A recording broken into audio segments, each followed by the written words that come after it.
The December jobs report has been released, revealing some pretty positive information about the United States' economy and indicates we may not be headed towards that horrible economic reality that so many people have been predicting. We might, but these numbers don't seem to indicate that. Interesting piece from Axios breaking this down that we will walk through. The United States labor market is extraordinarily strong despite gloom and doom economic forecasts and high-profile layoffs.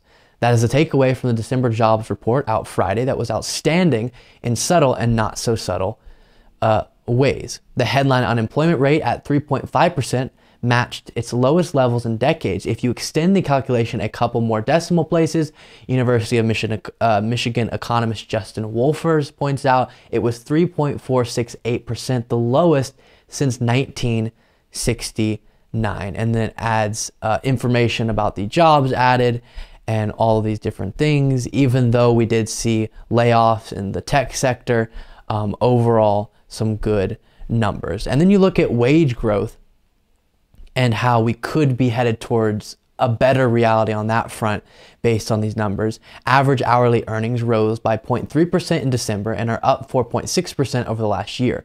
Over the last 3 months, worker pay rose at a 4.1% annual rate.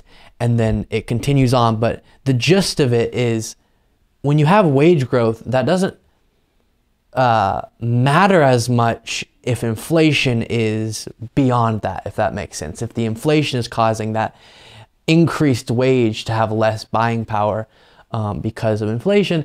And what we're seeing is possibly as inflation is slowing, but wage growth continues, we could get to a better situation for workers, which would be really good. And the piece ends by saying, if we keep getting numbers like these, 2023 may not be such a rough year for workers after all.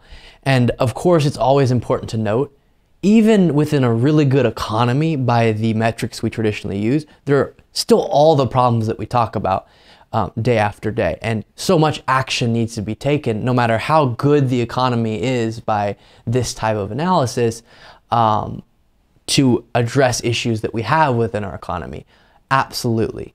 People are still hurting economically. It's just to say, within the economic discussion that people traditionally have with these numbers and these bits of analysis, things are looking better than some will say and indicate a better future than some will say, which is what we hope for. We want a more positive economic future, of course. Thank you so much for watching. If you want to be a part of what makes this show possible, plus get access to the full video version of the show hours before any of the clips are uploaded to YouTube, plus get a full extra show every single Saturday, you can do so by going to patreon.com/Luke Beasley. That's patreon.com/Luke Beasley, and there's a link in the description.